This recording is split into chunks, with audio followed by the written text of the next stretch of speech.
সালাত পরে আল্লাহর হাবিব সাল্লাল্লাহু আলাইহি ওয়াসাল্লামের কাছে আসলেন। আল্লাহ রাসূল বললেন, সাল্লি ফা ইন্নাকা লাম তুসাল্লি, রিপিট ইউর সালাত because you didn't offer your সালাত ইন এ কারেক্ট ওয়ে। আবার নামাজ পড়া হয় নাই। সাহাবী যে আবার পড়লেন, আবার আসলেন, আল্লাহর হাবিব বললেন আবার পড়া হয় নাই।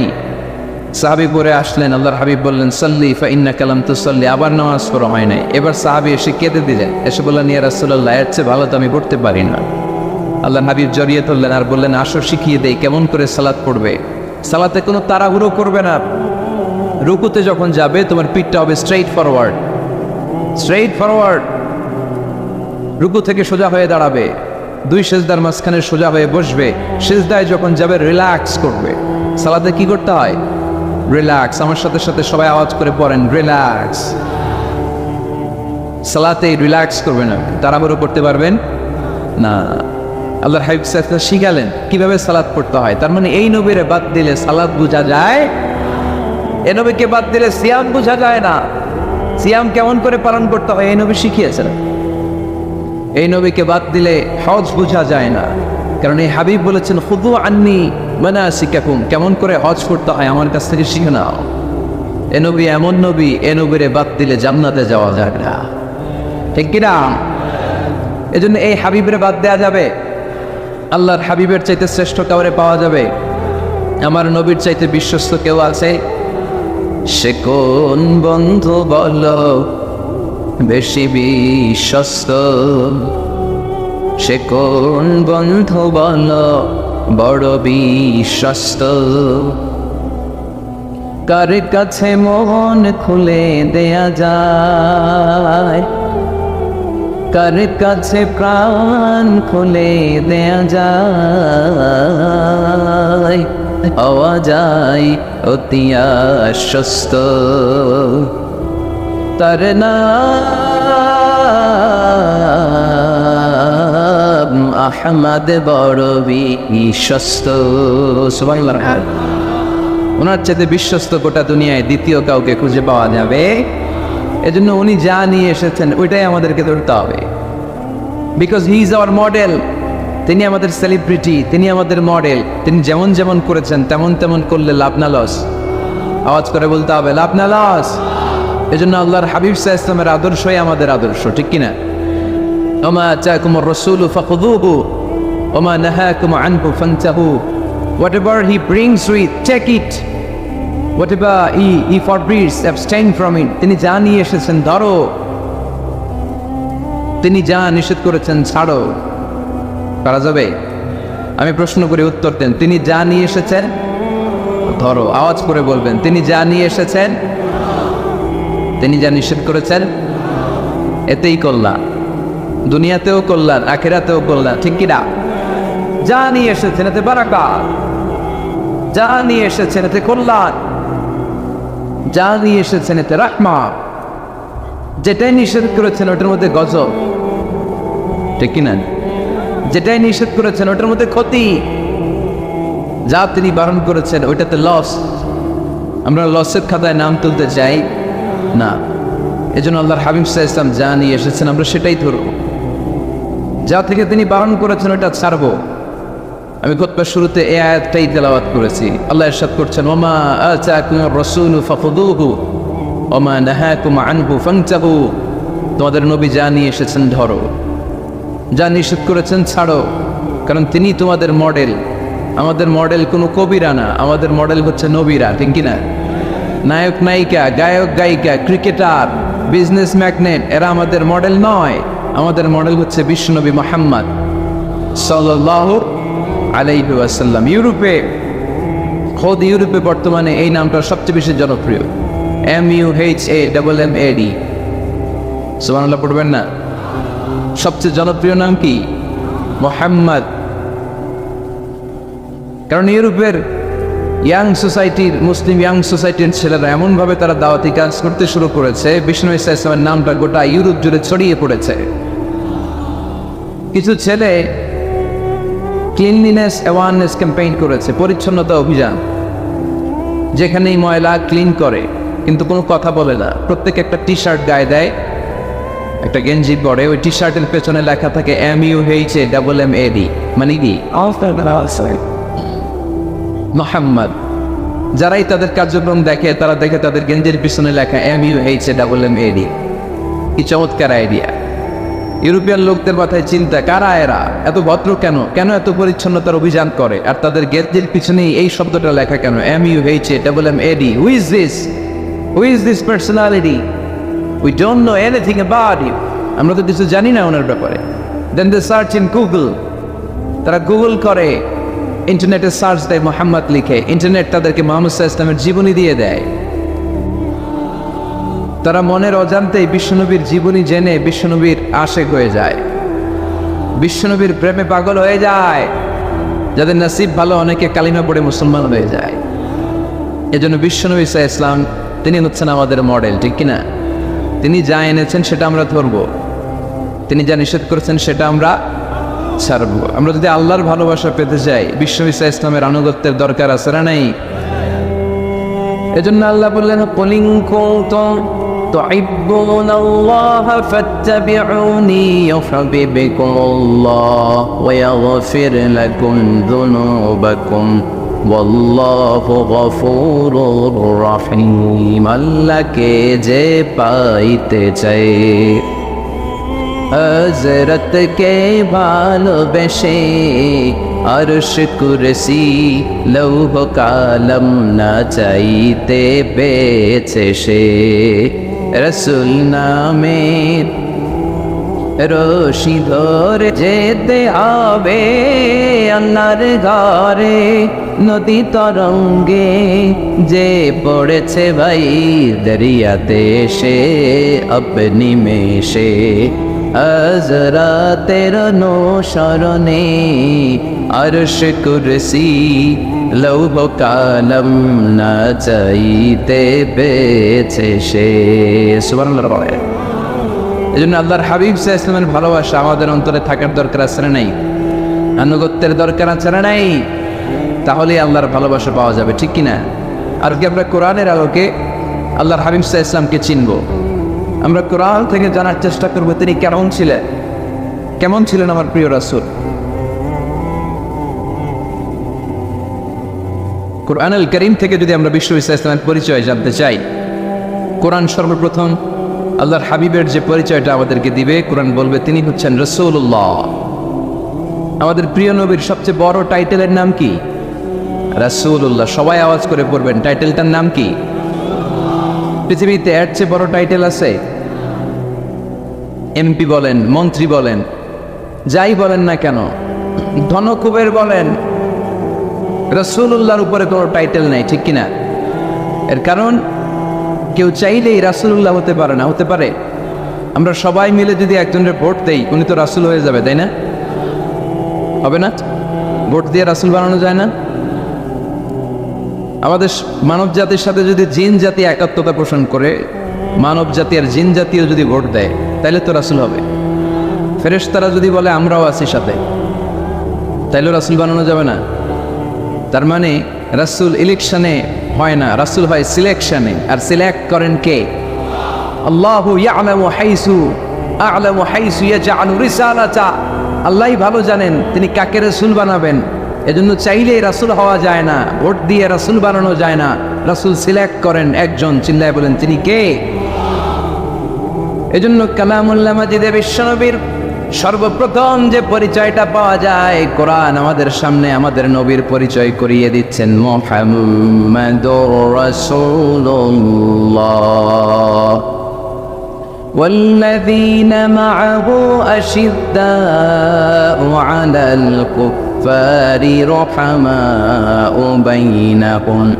কোরআন সর্বপ্রথম বিশ্বনবীর পরিচয় আমাদের সামনে তুলে ধরলেন আর বলল, কোরআন আমাদেরকে জানিয়ে দিল আমাদের প্রিয় নবীর প্রথম টাইটেল হলো তিনি হলেন রাসূলুল্লাহ সাল্লাল্লাহু আলাইহি ওয়াসাল্লাম। তাহলে আল্লাহর হাবিব সাল্লাল্লাহু আলাইহি ওয়াসাল্লামের প্রথম পরিচয় রাসূলুল্লাহ। আওয়াজ করে বলেন তো, প্রথম পরিচয় কি?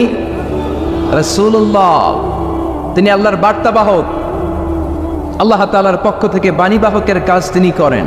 কিন্তু আমার নবী এতটাই বিনয়ী ছিলেন, এতটাই হাম্বল ছিলেন, আউট অফ হাম্বলনেস তিনি নিজেকে রাসূল বলে পরিচয় করে দেওয়ার আগে তিনি নিজেকে আল্লাহর দাস বা গোলাম বলে পরিচয় দিতেন। পড়েন সুবহানাল্লাহ।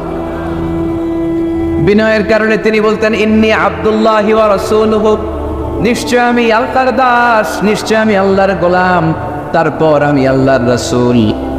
আল্লাহর হাবিব যখন আল্লাহর কাছে দোয়া করতেন, আল্লাহর হাবিব বলতেন আল্লাহুম্মা ইন্নী আবদুক ওয়া ইবনু আবদিক ওয়া ইবনু আমাতিক নাসিয়াতি বিয়াদিক। আল্লাহর হাবিব বলতেন আল্লাহ আমি আপনার গোলাম, শুধু আমি আপনার গোলাম নয়, আমি গোলামের ঘরের গোলাম। আল্লাহু আকবার। আমার বাবা আব্দুল্লাহ আপনার গোলাম, আমার দাদা আব্দুল মুত্তালিব আপনার গোলাম, আমার দাদার বাবা তিনিও আপনার গোলাম, আমার মা হলো আপনার বান্দি। সুবহানাল্লাহ। তাহলে তিনি রাসূল হওয়ার পরেও তিনি নিজেকে গোলাম বলে পরিচয় দিতেন, দাস বলে পরিচয় দিতেন। আমরাও যখন সালাতে তাশাহুদে পড়ি আশহাদু আল্লা ইলাহা ইল্লাল্লাহ ওয়া আশহাদু আন্না মুহাম্মাদান আবদুহু ওয়া রাসূলুহু, তিনি আল্লাহর আবদ, তিনি আল্লাহর দাস, তারপরে তিনি আল্লাহর রাসূল। বিনয়ের কারণে আল্লাহর হাবিব সাল্লাল্লাহু আলাইহি ওয়াসাল্লাম পরে রাসূল হিসেবে পরিচয়টা পেশ করতেন, আগে বলতেন আমি আল্লাহর গোলাম, আমি আল্লাহ। তিনি দোয়া করতেন আল্লাহ আমি আপনার গোলাম, গোলামের ঘরের গোলাম, বান্দির ঘরের গোলাম। আল্লাহ আমার মাথার চুলের ছুটি আপনার হাতের মুঠোয়, আপনি যেদিকে টান দিবেন আমি ওদিকে যেতে পারব। আপনি ডানে টানলে আমি ডানে যাই, আপনি বায়ে টানলে আমি বায়ে যাই, যেখানে নেবেন আমি ওখানেই যেতে বাধ্য, ঠিক কিনা? আউট অফ হাম্বলনেস, বিনয়ের কারণে। কি বিনয়ী ছিলেন বিষ্ণু ঈসা ইসলাম, তিনি আল্লাহর রাসূল, তারপরেও তিনি পরিচয় দিতেন আল্লাহ আমি আপনার গোলাম। আওয়াজ করে পড়েন সুবহানাল্লাহ। তাহলে প্রথম যে পরিচয় কোরআন আমাদেরকে দিল সেটা হচ্ছে আমাদের প্রিয় নবী ছিলেন রাসূলুল্লাহ। আওয়াজ করে বলেন পরিচয়টা কি? এর চেয়ে বড় পরিচয় হতে পারে? হতে পারে? দ্বিতীয় পর্যায়ে কোরআন আমাদেরকে জানাচ্ছে যে তিনি শুধু রাসূলুল্লাহই নয়, তিনি শুধু আল্লাহর রাসূলই নন, তিনি হচ্ছেন শেষ রাসূল, তিনি হচ্ছেন শেষ নবী, তিনি খাতামুন নবিয়্যিন। ওনার পরে আর কোন নবী আসবে? চিল্লায় বলেন। এই হায়দারগঞ্জের একজন যদি ঘোষণা দেয় আমি নবী, কি করবেন? একজন তো মায়ের কারিগর, হ্যাঁ কি করবেন আপনারা? কি করবা? মায়ের আইজু মায়ের কাইলো মায়ের, মায়ের উপরে ওষুধ নাই, ঠিক কিনা? আল্লাহর হাবিব সাল্লাল্লাহু আলাইহি ওয়াসাল্লাম তিনি ছিলেন শেষ রাসূল। সাইয়েদনা আদম আলাইহিস সালাম থেকে শুরু করে ঈসা আলাইহিস সালাম পর্যন্ত এই যে নবী আসার দ্য চেইন, এই ধারাবাহিকতা, বিশ্বনবীকে এই দুনিয়াতে পাঠিয়ে ওই চেইনকে আল্লাহ পরিপূর্ণ করে দিলেন। চিল্লায় পড়েন আল্লাহু আকবার। এজন্য কোরআন আমাদেরকে বলে মা কানা মুহাম্মাদুন আবা আহাদিম মির রিজালিকুম ওয়ালাকিন রাসূলুল্লাহি ওয়া খাতামান নাবিয়্যিন। মুহাম্মদ তোমাদের কোনো ছেলেদের পিতা নয়, পুরুষের পিতা নন, তিনি হলেন আল্লাহর রাসূল, তিনি হলেন শেষ নবী, তারপরে কোন নবী হবে না, ঠিক কি না? এজন্য আল্লাহর হাবিব বলতেন লা নবিয়্যা বা'দি, আমার পরে কোনো নবী নাই, ওয়ালা রাসূলা, আমার পরে কোনো রাসূল নাই। তবে লাউ কানা বা'দি নাবিয়্যুন লাকানা উমর, তবে আমার পরে যদি নবী হওয়ার যোগ্যতা কারো মধ্যে থাকে, আমার কলিজার টুকরা সাহাবা ওমরের সেই যোগ্যতা আছে। প্রভু তুমি বলেছ রাসূল দেবে না, বলনি দেবে না, বলনি দেবে না হামজা তারি খালিদ বিজয় সমর। প্রভু তুমি বলেছ রাসূল দেবে না, বলনি দেবে না, বলনি দেবে না হামজা তারি খালিদ বিজয় সমর। প্রভু তুমি বলেছ রাসূল দেবে না, ঠিক কিনা?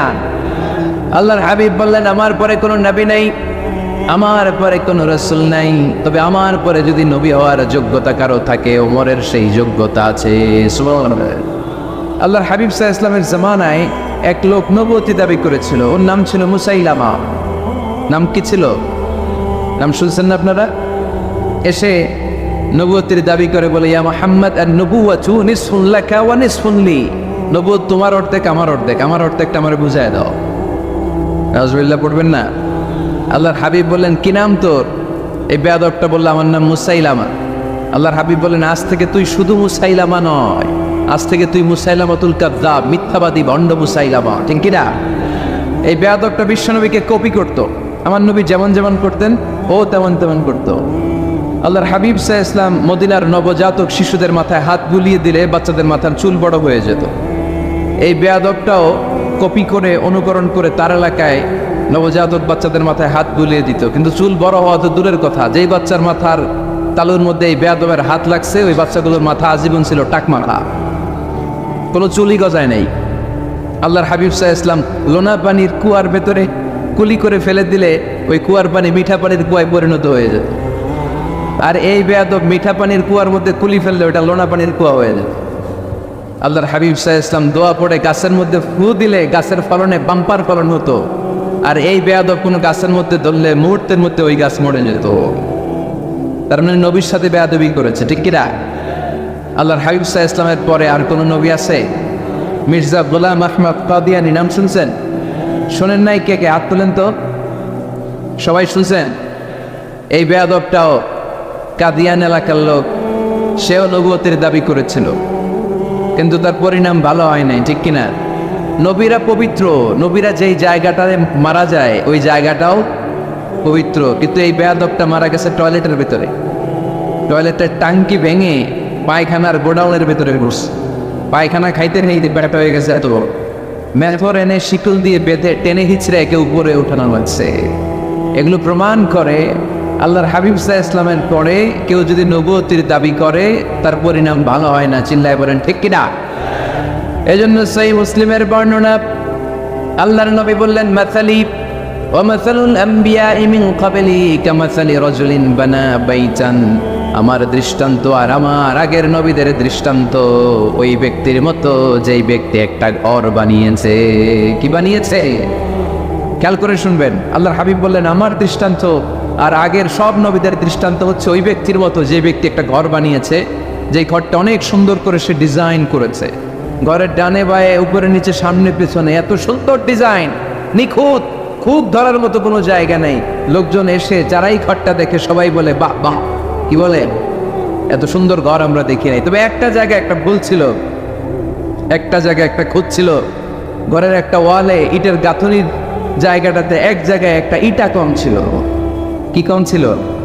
ইটা কম ছিল। সবাই বললো তোমার ঘরটা অনেক সুন্দর, এক জায়গায় একটু সমস্যা, দেয়ালের গাঁথনিতে একটা ইটা নাই। বিশ্বনবী সাল্লাল্লাহু আলাইহি সাল্লাম বলেন ফাআনাল লাবিনা ওয়া আনা খাতামুন নাবিয়িন, আমি হচ্ছি সেই ইটা, আমাকে যখন আল্লাহ তাআলা ওই জায়গায় গ্যাপ পূরণের জন্য রেখে দিল গোটা বিশ্বটা উজাড় হয়ে গেল, নবুয়তের মালাটা পরিপূর্ণ হয়ে গেল। ফাআনাল লাবিনা ওয়া আনা খাতামুন নাবিয়িন, আমি বললাম সেই ইটা, আমাকে যখন আল্লাহ তাআলা দুনিয়ায় পাঠালেন গোটা দুনিয়াটারে আলোকিত করে দিল কে? এরা বতে হেলে দুলে নুরানি তো ওকে আসে হায়, সারা দুনিয়ার হেরে মেরে পর্দা খুলে খুলে চাই, সে যে আমার কমলিওয়ালা কমলিওয়ালা, সে যে আমার কমলিওয়ালা কমলিওয়ালা। তার ভাবে বিবল রাঙা পায়ের তলে, পর্বত জঙ্গল টল মল টলে, খুরমা খেজুর বাদাম জাফরানি ফুল ছড়ে ছড়ে যায়, সে যে আমার কমলিওয়ালা কমলিওয়ালা। সুবহানাল্লাহ পড়েন। এজন্য আল্লাহর হাবিব বলতেন আমি শেষ নবী, আমি শেষ রাসূল, আমার পরে কোনো রাসূল নাই, আমি হলাম খাতামুন নাবিয়্যিন। সুবহানাল্লাহ পড়েন। তাহলে কোরআন সর্বপ্রথম আল্লাহর হাবিবের যে পরিচয়টা দিল সেটা হচ্ছে আল্লাহর হাবিব হচ্ছেন রাসূলুল্লাহ। আওয়াজ করে বলেন তো তিনি কি ছিলেন? আল্লাহ রাসূল ছিলেন। দ্বিতীয় যে পরিচয়টা কোরআন আমাদেরকে দেয় সেটা হচ্ছে তিনি যেন তেন রাসূল নন, তিনি হচ্ছেন শেষ রাসূল, শেষ নবী, খাতামুন নাবিয়্যিন। তার মানে আমার নবীর পরে আর কোনো নবী পৃথিবীতে আসবে। তিন নাম্বার কোরআন যে পরিচয়টা আল্লাহর হাবিবের আমাদের সামনে তুলে ধরেছে সেটা হচ্ছে তিনি রাসূল ছিলেন, শেষ রাসূল ছিলেন, তবে তিনি মানুষ ছিলেন। তিনি কি ছিলেন?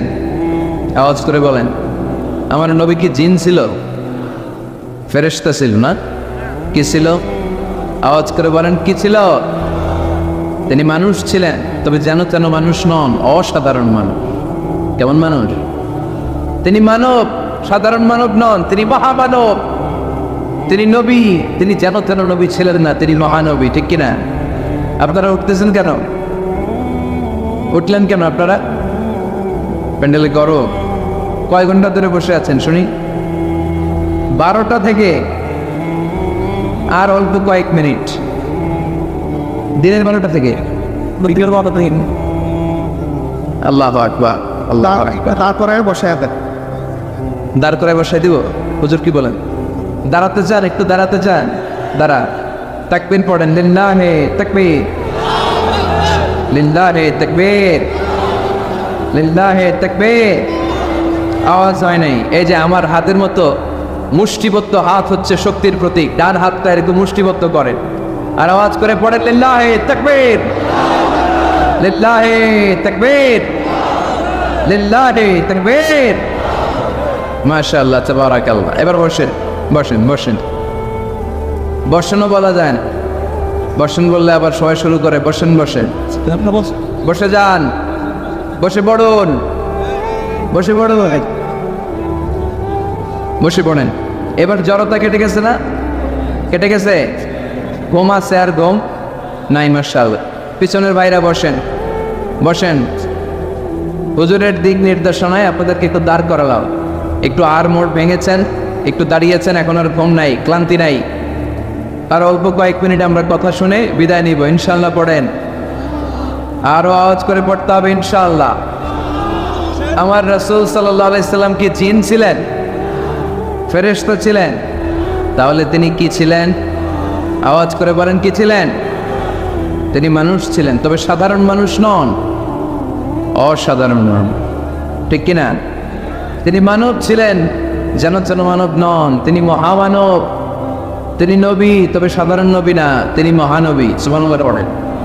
ওনার চেহারার সাথে পৃথিবীর কারোর চেহারার কোনো তুলনা হয়? অনেকে বলে ইউসুফ আলাইহিস সালাম নবীদের মধ্যে সবচাইতে সুন্দর নবী ছিলেন, বলে না অনেকে? শোনেন নাই আপনারা? এটা ঠিক, উনি অনেক সুন্দর ছিলেন, কিন্তু আমার নবীর চাইতে বেশি সুন্দর। আল্লাহর হাবিব বলতেন, আনা মালিহুন ওয়া আখি ইউসুফু সাবিহুন, মানে আমি হচ্ছি মালিহ, লাবণ্যময় সুন্দর, আর আমার ভাই ইউসুফ হচ্ছে সাদা সুন্দর। একদিকে লাবণ্যময় সুন্দর, আরেকদিকে সাদা সুন্দর, কোনটার দাম বেশি? চিল্লায় বলতে হবে কোনটা? আল্লাহর হাবিব ছিলেন মালিহ। মালিহ শব্দটা এসেছে মিলহান থেকে। মিলহান মানে লবণ, মিলহান মানে কি? লবণ। লবণ থেকে লাবণ্যময়। আল্লাহর হাবিব ছিলেন মালিহ, এত সুন্দর ছিলেন।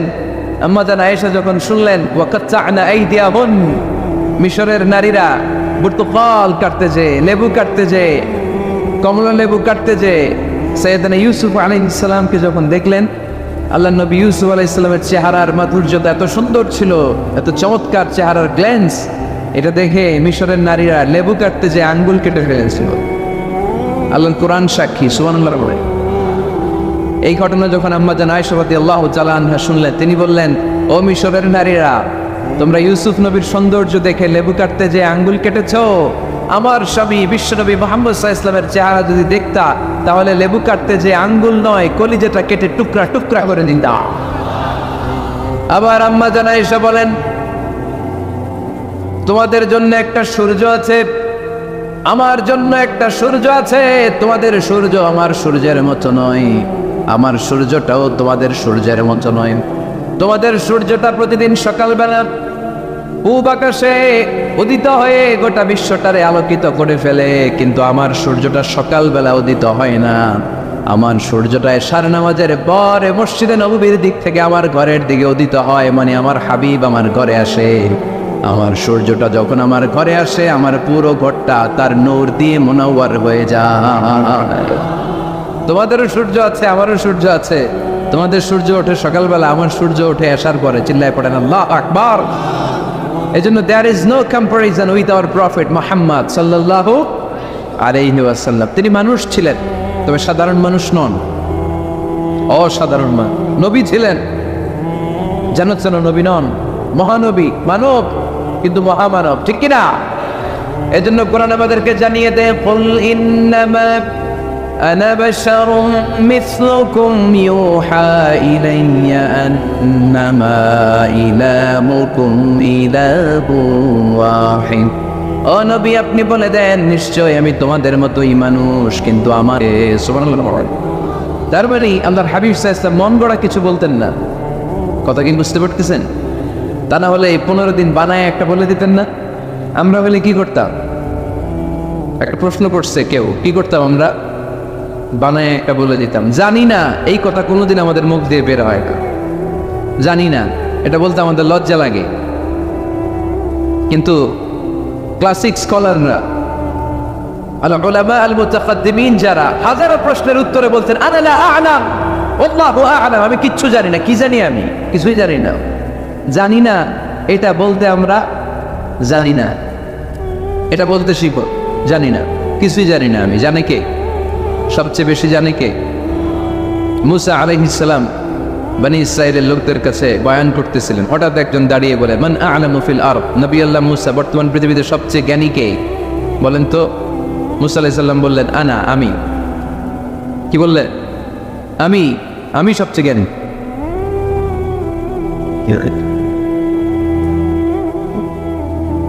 কিন্তু আল্লাহ তাআলার কাছে প্রশ্নের উত্তরটা পছন্দনীয় হয়নি। মুসা আলাইহিস সালামের উত্তরটা ভুল ছিল না, ঠিকই ছিল। কারণ যেই জামানায় আল্লাহ তাআলা যাকে নবী বানিয়ে পাঠান তাকে সবচেয়ে বেশি জ্ঞান দিয়েই পাঠান, ঠিক কিনা? ওহির জ্ঞানের চাইতে ভারী দাবি কোনো জ্ঞান হতে পারে? কিন্তু আল্লাহ তাআলা চেয়েছিলেন মুসা আলাইহিস সালাম যেন বলে আল্লাহু আ'লাম, আল্লাহ সবচেয়ে জ্ঞানী। আল্লাহ বললেন, মুসা তুমি ঠিক বলনি, তুমি সবচেয়ে বড় জ্ঞানী না, তোমার চেয়েও বড় জ্ঞানী এই তল্লাটে আছে। ইযহাব ইলা মাজমা'il বাহরাইন, দুই সাগরের মিলনস্থলে যাও, ওখানে আমার একজন বান্দা আছে, ইসমুহু খাদির, এর নাম হচ্ছে খাদির। কি নাম? আমরা যারে বাংলায় কি বলি? খিজির, আসলে খাদির। তার কাছে যাও, তোমার চাইতেও জ্ঞানী। অনেক লম্বা চূড়া ঘটনা। তাহলে জান্নেওয়ালার উপরও জান্নেওয়ালা আছে, জ্ঞানীর উপরও জ্ঞানী আছে, সবচাইতে বড় জ্ঞানী, মহাজ্ঞানী একজন, তিনি কে? তাহলে 4 নাম্বার, চতুর্থ পর্যায়ে কোরআন আমাদেরকে যেটা জানালো যে আল্লাহর হাবিব সাল্লাল্লাহু আলাইহি ওয়াসাল্লাম মন গড়া কথা কোনোদিন কখনো বলেন নাই। 5 নম্বরে কোরআন আমাদেরকে জানায় আল্লাহর হাবিব সাল্লাল্লাহু আলাইহি ওয়াসাল্লাম ছিলেন দয়ার মূর্ত প্রতীক, মায়ার নবী, দয়ার নবী। দয়ার শেষ নাই এই নবী। সব নবীকে আল্লাহ তাআলা একটা স্পেশাল দোয়া করার সুযোগ দিয়েছিলেন, এটাকে বলে দাওয়া মুস্তাজাবা। সব নবীকে আল্লাহ বললেন, নবীরা তোমাদের প্রত্যেককে একটা করে দোয়া করার সুযোগ দিব, করো। করা মাত্রই কবুল। সব নবীরা এই সুযোগ পেয়ে দোয়া করা শুরু করে নিল, আর আল্লাহ কবুল করে নিলেন। একজন নবী ওই দোয়াটা করেন নাই। ওই নবীর নাম সবাই বলেন। আল্লাহর হাবিব বললেন, ইন্না লিকুল্লি নাবিয়্যিন দাওয়া মুস্তাজাবা। সব নবীকে আল্লাহ তাআলা একটা করে দোয়া করার সুযোগ দিলেন। দাও বিহা, ওই দোয়াটা সব নবীরা দুনিয়ার বুকেই করে ফেলেছে। ওয়া ইন্নী আখতাবিউ দাওয়াতি শাফাআতান লি উম্মতি ইয়াউমাল কিয়ামাহ। আমার দোয়াটা আমি করি নাই, সব নবীরা ওই দোয়াটা করে ফেললেও আমার দোয়াটা আমি করি নাই। আমার দোয়াটা আমি রেখে দিয়েছি, কিয়ামতের দিন আমার গুনাহগার উম্মতরা যখন বিপদে পড়ে যাবে তাদের সুপারিশের জন্য ওই দোয়াটা আমি ওই দিন করব, ওই দিন করব। রেখে দিয়েছেন দোয়াটা। বিশ্বনবী কি ওনার জীবদ্দশায় এ দুনিয়ার জীবনে বিপদ, পরীক্ষা, কষ্টের সম্মুখীন হয় নাই? দোয়া করলেই তো আল্লাহ কবুল করে নিতেন। না খেয়ে পেটে পাথর বেঁধেছেন। আমরা পাথর পাচ্ছি কয়বার? কথা বলেন। নানার সামনে নাতিগুলো চিৎকার দিত। সাইয়েদনা হাসান হুসাইন রাদিয়াল্লাহু তাআলা আনহুমা চিৎকার করতো, ক্ষুধার চোটে বেহুশ। এই দৃশ্য কি নানার সহ্য হয়? আল্লাহর হাবিব যখন তখন যদি আল্লাহর কাছে দোয়া করতেন, আল্লাহ আপনি জান্নাত থেকে খাবারের ব্যবস্থা করে দেন, সাইয়েদনা জিবরাইল আলাইহিস সালামকে দিয়ে জান্নাত থেকে খাবারের বস্তা পাঠিয়ে দিত কে?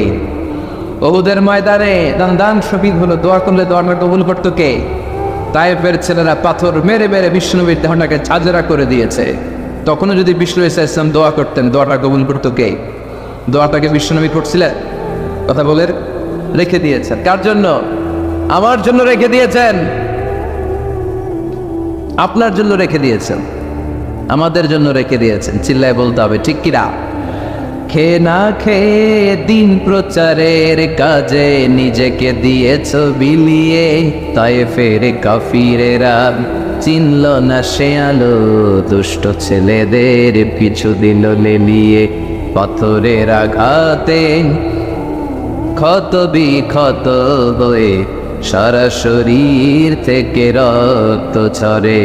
হে রাসূল তোমাকে ভুলি আমি কেমন করে, হে রাসূল তোমাকে ভুলি আমি কেমন করে। চিল্লায় পড়েন আল্লাহু আকবার। এই নবী এমন নবী, রহমতের নবী, দয়ার নবী, মায়ার নবী, এই নবীর দয়ার কোনো শেষ নাই, মায়ার কোনো শেষ নাই। এজন্য এই নবীকে কোরআনের মধ্যে রব্বুল আলামিন রাহমাতাল লিল আলামিন বলে অভিহিত করেছেন। সুবহানাল্লাহ পড়ে, ওমা আরসালনাকা ইল্লা রাহমাতাল লিল আলামিন, I have sent you as a mercy for the entire universe. নবী হে, আমি আপনাকে গোটা বিশ্বের জন্য রহমত করে প্রেরণ করেছি। রাহমাতাল লিল আলামিন, আমাদের রব হচ্ছে রব্বিল আলামিন, আলহামদুলিল্লাহ রব্বিল, আর আমাদের নবী হচ্ছে ওমা আরসালনাকা ইল্লা রাহমাতাল লিল আলামিন। আল্লাহ কোরআনে বলছে যে নবী আপনি হচ্ছেন রাহমাতাল লিল মুসলিমিন, মুসলমানদের জন্য রহমত। এটা বলছে রাহমাতাল লিল মুত্তাকিন, নবী হে আপনি মুত্তাকিনদের জন্য রহমত। রাহমাতাল লিল মুসাল্লিন, নবী হে আপনি মুসল্লিদের জন্য রহমত। বলছে বলেছে কি বলছে? ওমা আরসালনাকা ইল্লা রাহমাতাল লিল আলামিন, নবী গোটা বিশ্বের জন্য আপনি রহমত। সুবহানাল্লাহ। সবার জন্য বিশ্বনবী ছিলেন দিলদরিয়া, সবার জন্য, সবাইকে মানুষ হিসেবে কনসিডার করতেন। আল্লাহর হাবিব সাল্লাল্লাহু আলাইহি ওয়াসাল্লাম একবার একটা লাশ যেতে দেখলেন, লাশ দেখে আল্লাহ রাসূল সাল্লাল্লাহু আলাইহি ওয়াসাল্লাম দাঁড়িয়ে গেলেন। সাহাবারা বললেন, ইয়া রাসূলুল্লাহ ইন্নাহু ইয়াহুদি, এটা ইহুদির লাশ। কিসের লাশ? আপনি দাঁড়ালেন যে এটা তো ইহুদির লাশ। আল্লাহর হাবিব সাল্লাল্লাহু আলাইহি ওয়াসাল্লাম বললেন, আওয়ালাইসাত নাফসান, এটা কি মানুষ না? এটা হোক না ইহুদি, হোক না নাস্তিক, হোক না খ্রিস্টান, এটা তো মানুষ। আমি মানুষকে সম্মান করেছি, মানুষ দেখে দাঁড়িয়েছি। জিল্লায় পড়েন আল্লাহু আকবার। আপনাদের ধৈর্যচ্যুতি ঘটে গেছে, তাই না? শেষ করে দেয়, এখনই শেষ করে দেয়। শেষ করে দিব? আরো 2 মিনিট শুনবেন তো? দাঁড়াচ্ছেন কেন? গরম। আর 2 মিনিট বসেন, এখনই শেষ করে দিচ্ছি। আল্লাহর হাবিব সাল্লাল্লাহু আলাইহি সাল্লামকে আল্লাহ পাক বলেছেন খুলুকে আযীম, নবী হে verily you are on a very good standard of character, আপনি সুমহান চরিত্রের অধিকারী। আমার নবীর চরিত্র ফুলের চাইতেও পবিত্র, ঠিক কিনা? আমরা আমাদের এলাকার নেতাদের জন্য এটা বলি, তাই না? অমুক নেতার চরিত্র ফুলের মতো পবিত্র। আল্লাহর হাবিব সাল্লাল্লাহু আলাইহি ওয়াসাল্লামের চরিত্র ফুলের মতো পবিত্র না, ফুলের চাইতেও পবিত্র। চিল্লায় বলেন ঠিক কিনা? পা থেকে মাথা পর্যন্ত আল্লাহর হাবিব সাল্লাল্লাহু আলাইহি ওয়াসাল্লামের অনুপম চরিত্রের মধ্যে একটা কালো ফোঁটা দেওয়ার মতো, দাগ ফেলানোর মতো ক্ষমতা কারণ নাই। চিল্লায় বলেন ঠিক কিনা? এজন্য আল্লাহ বললেন, নবী আপনার মর্যাদা শুধু আমি বাড়িয়েছি, ওয়া রাফা'না লাকা যিকরাক, I have dignified your status, আপনার মর্যাদা শুধু আমি উপরের দিকে উঠিয়েছি, উঠাতে আমার আরশের দিকে নিয়ে গিয়েছি। আপনার মর্যাদা এত বেশি, দুলক ছাপিয়ে সাত আকাশ কাঁপিয়ে আপনার মর্যাদা আমি আকাশচুম্বী করেছি। চিল্লায় পড়ে আল্লাহু আকবার। সব তাফসিরে এসেছে ওয়া রাফা'না লাকা যিকরাক হাইসুমা যুকিরতা মাই, নবী হে আপনার মর্যাদা আমি এত বাড়িয়েছি, যেখানেই আমার নাম ওখানেই সাথে সাথে আপনার নাম পড়েন। সুবহানাল্লাহ। কি মজার ব্যাপার, খেয়াল করে দেখেন, যেখানেই আল্লাহর নামের পরে নবীর নাম আছে না নাই? এই যে আমরা লা ইলাহা ইল্লাল্লাহ মুহাম্মাদুর রাসূলুল্লাহ বলে যে কালিমা পড়ি, কালিমার প্রথম অংশে কার নাম? আল্লাহর নাম। দ্বিতীয় অংশে কার নাম? বিষ্ণু ঈসা ইসলামের নাম। আজানের শুরুতে আল্লাহর বরত্বের ঘোষণা, তারপরে আমার নবীর রিসালাতের ঘোষণা আছে না নাই? তারপরে নামাজের শুরুতে যে একামত দেয়, ওখানে নবীর নাম আছে না নাই? There is no doubt in it and a guidance to those who are muttaqin. এটা এমন বই যেটাতে কোনো ভুল নাই, সন্দেহ নাই, সংশয় নাই, পারলে ভুল ধরে দেখাও। পৃথিবীর কোন লেখক বই লেখার পরে এরকম বলছে নাকি আমার বইয়ে কোনো ভুল নাই? এটার মধ্যে কোনো ইনকনসিস্টেন্সি নাই, কোনো অসঙ্গতি নাই, পারলে ভুল ধরে দেখাও। বলে পৃথিবীর লেখকরা এগুলো বলে না। পৃথিবীর লেখকরা বলে আমি মানুষ, আর মানুষ হচ্ছে দুর্বলের ঘরের দুর্বল, ঠিক কিনা? সো আমার এই দুর্বলতার কারণে, জ্ঞানের দুর্বলতা, চিন্তার দুর্বলতা, এগুলোর কারণে আমার বইতে ভুল হয়ে যেতে পারে। পারলে আমাকে সংশোধন করে দিবে, পরবর্তী সংস্করণে আমি ঠিক করে নিব, এরকম বলে না? সব লেখকরা বইয়ের পেছনে এটা বলে দেয়, কিন্তু এই বইটা ভিন্ন। কারণ এই বইটা দুনিয়ার কোনো লেখকের লেখা বই নয়, এই বইটা পাঠিয়েছে কে? আল্লাহ। এজন্য এই বইতে কোনো ভুল নাই, কোনো সন্দেহ নাই, কোনো সংশয় নাই। এই বইটা আলোর পথ দেখায়। এই বইটা পড়লে একজন মানুষ মানুষের মতো মানুষ হয়। কোরআন এসেছে আমাদেরকে মানুষের মতো মানুষ বানাতে। কি বানাতে? মানুষ বাড়ছে, জনসংখ্যা কমছে, মানুষ বাড়ছে কি কমছে কি? তার মানে খালি চোখে যা দেখা যায় এগুলো সব মানুষ না, এগুলো কি জনসংখ্যা। মানুষের সংখ্যা বড্ড কম। মানুষ বানানোর জন্য এসেছে কোরআন। গরুর পেট থেকে বেরোলে ওটা গরু হয়ে যায়, ছাগলের পেট থেকে বেরোলে ওটা ছাগল হয়ে যায়, মুরগির পেট থেকে বেরোলেই ওটা মুরগি হয়ে যায়। কিন্তু মানুষের পেট থেকে বেরোলেই ওটা মানুষ হয় না, ওটার মানুষ বানাইতে হয়, ওটারে মানুষের মতো মানুষ করে গড়ে তুলতে হয়। আবার দেখবেন গরুকে কেউ কোনোদিন বলে না তুই গরুর মতো গরু হ, বলে। ছাগলকে কেউ কোনোদিন বলছে তুই ছাগলের মতো ছাগল হ, কিন্তু মানুষকে বলে তুমি মানুষের মতো মানুষ হও। মানুষের মতো মানুষ হওয়া বড্ড জটিল, এখানেই ধরা খেয়ে যায় অনেকেই। এই কোরআন এসেছে আমাদেরকে মানুষের মতো মানুষ বানাতে, আলোকিত মানুষ বানাতে, ঠিক কিনা? আসল মানুষের বড় অভাব। আমরা যদি আমাদের ছেলে মেয়েদেরকে এই কোরআনটা শিখাই, এই কোরআনের আলোকে যদি তাদেরকে আলোকিত করি, তারা মানুষের মতো মানুষ হবে। কিসের মতো মানুষ? তাহলে এই কথাটা খেয়াল রাখবেন, মুখস্থ রাখবেন, সাথে করে বাড়িতে নিয়ে যাবেন এবং সবাইকে বলবেন যে কোরআন পড়লে মানুষের মতো মানুষ হওয়া যায়, ঠিক কিনা? এই কোরআন যারা পড়ে, কোরআন যারা বুঝে, কোরআন যারা মানে, কোরআনের শিক্ষা যারা অন্তরে লালন করে, তারা কখনো মিথ্যা বলে না, এরা চুরি করে না, এরা কখনো টেন্ডারবাজি করে না, এরা কোনোদিন চাঁদাবাজি করে না, এরা কখনো সিগনেচার দিয়ে দেশের টাকা বিদেশে পাঠায় না, এরা কোনোদিন 43 লক্ষ টাকা দিয়ে পর্দা কিনে না, ঠিক কিনা? কিনে এরা ক্যাসিনোর ব্যবসা করে, এরা জুয়া খেলে, চাঁদাবাজি করে। কোরআন পড়লে সে মানুষের মতো মানুষ হয়, আলোকিত মানুষ হয়। এজন্য কোরআনকে যেন আমরা বন্ধু বানাই, কোরআনকে যেন আমরা সঙ্গী বানাই, কোরআনকে যেন আমরা সাথী বানাই। কারণ কোরআন আমাদেরকে সঠিক জীবন দর্শন শিক্ষা দেয়, সঠিক লাইফস্টাইল শিক্ষা দেয়, সঠিক দৃষ্টিভঙ্গি শিক্ষা দেয়। দৃষ্টিভঙ্গিটা খুব জরুরি, ভিউ পয়েন্টস। এজন্য বলা হয় দৃষ্টিভঙ্গি বদলান জীবন বদলে যাবে, তাই না? দৃষ্টিভঙ্গির পরিবর্তনটা অনেক বড় বিষয়। একই জিনিস থেকে একই জিনিস, the same thing, someone take the positive news and some other they take the negative issue.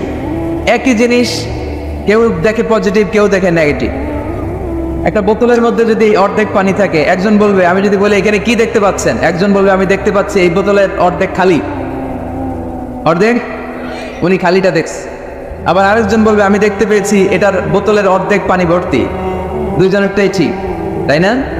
একজন দেখেছে পজিটিভলি, আরেকজন দেখেছে নেগেটিভলি। যে সবসময় নেগেটিভ চিন্তা করে ও খালিটা দেখছে, বোতলের অর্ধেক খালি, ও খালিটা দেখছে, নিচেটা খেয়াল করে নাই। আর যে অলওয়েজ পজিটিভ, ও নিচে যে পানি আছে ওইটা দেখছে। আমরা পজিটিভলি চিন্তা করবো, come back positive, not go back to negative. নেগেটিভের দিকে যেও না, পজিটিভের দিকে আসো।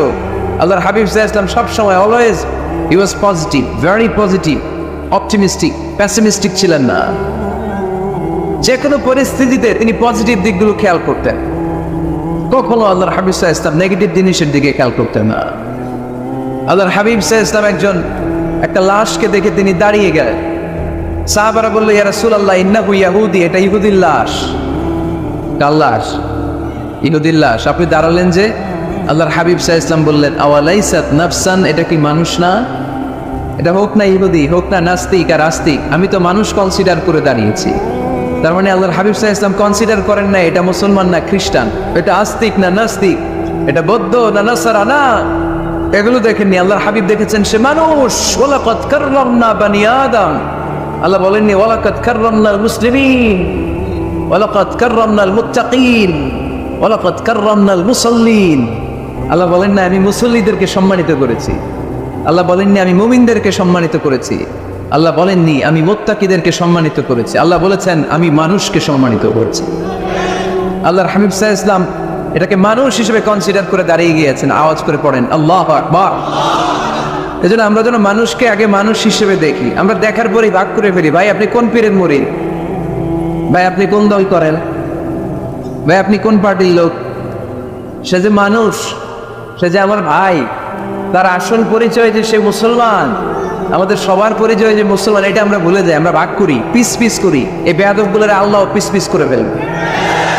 তুমি ভাগ করতে আসছো দুনিয়াতে, আল্লাহর হাবিব আসছে মিশাইতে, মিলিয়ে দিতে এসেছেন তিনি।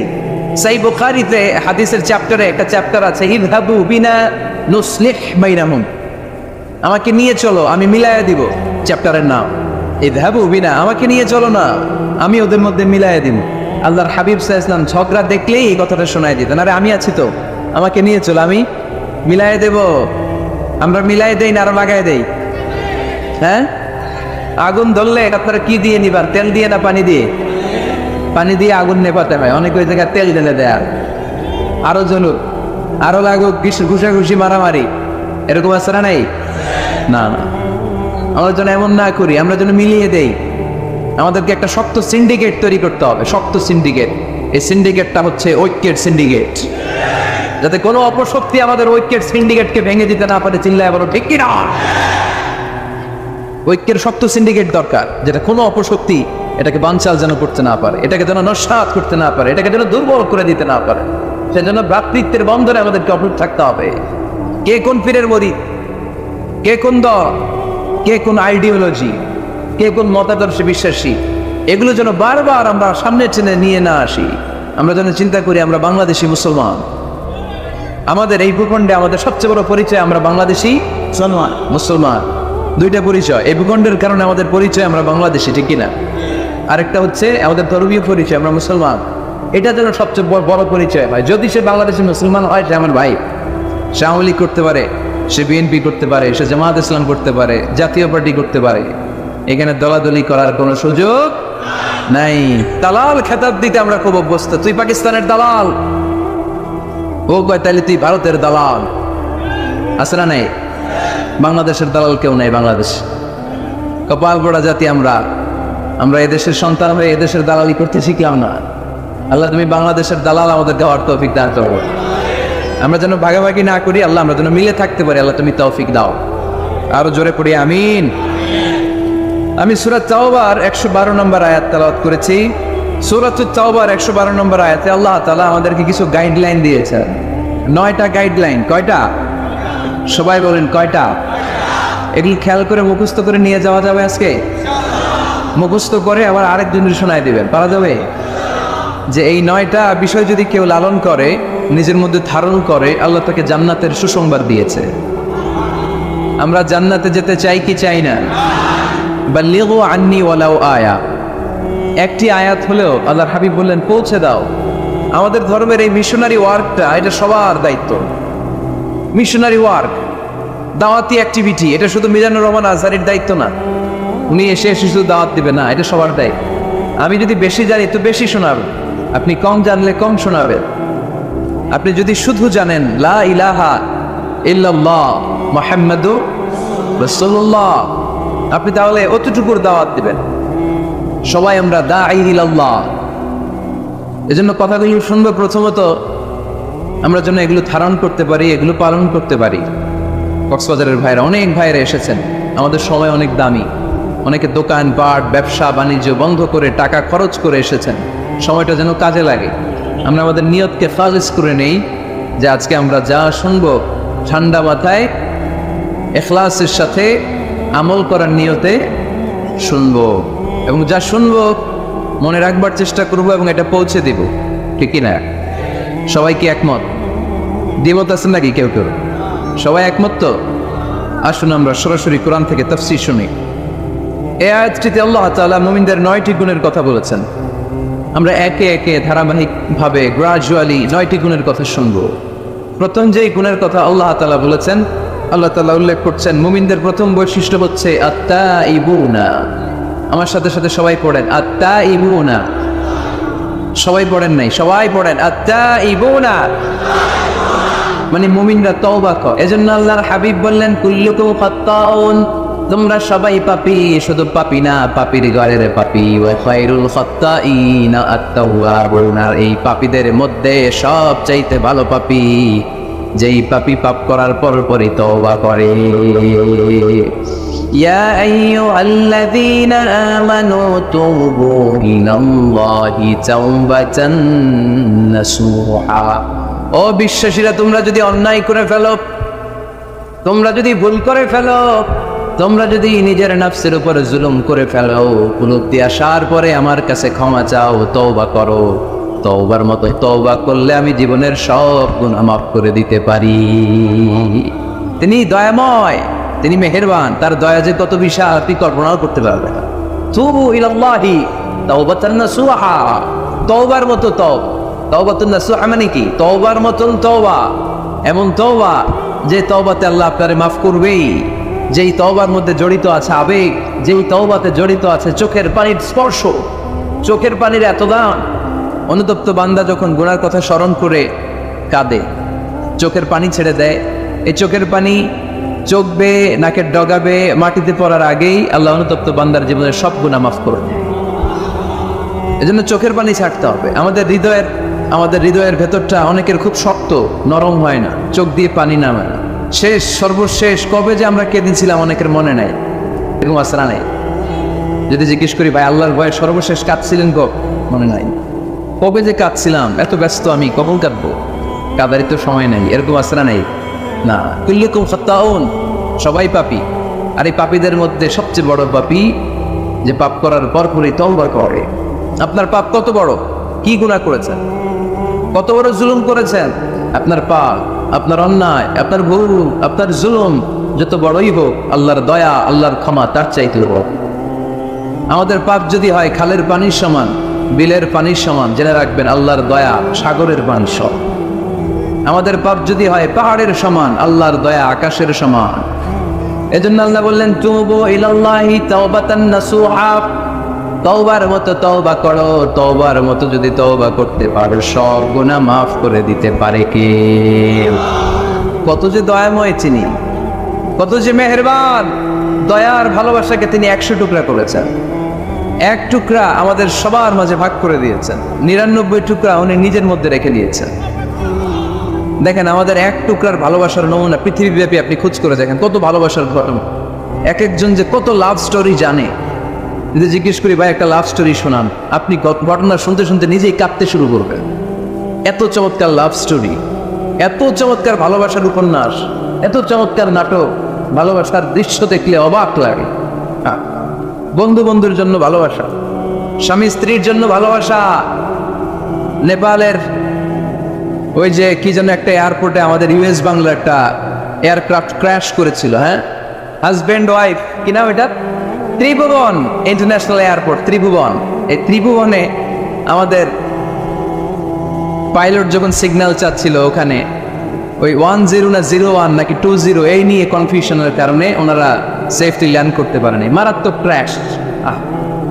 কিছু ফ্যামিলি দেখলাম, নিউ কাপল, ভেরি নিউ কাপল, নতুন বিয়ে হয়েছিল, হাতে মেহেদির দাগগুলো শুকায়নি তখন, জ্বলে পুরে হাজব্যান্ড সারখার, কিন্তু হাজব্যান্ড আর ওয়াইফের হাত এই যুগল আলাদা হয়নি। স্বামী তার স্ত্রীকে ধরে রেখেছিল শেষ মুহূর্তে। বিমানের ভেতরে যখন ফায়ার, হাজব্যান্ড তার ওয়াইফের হাত ছাড়েনি, ওয়াইফ ছাড়েনি স্বামীর হাত।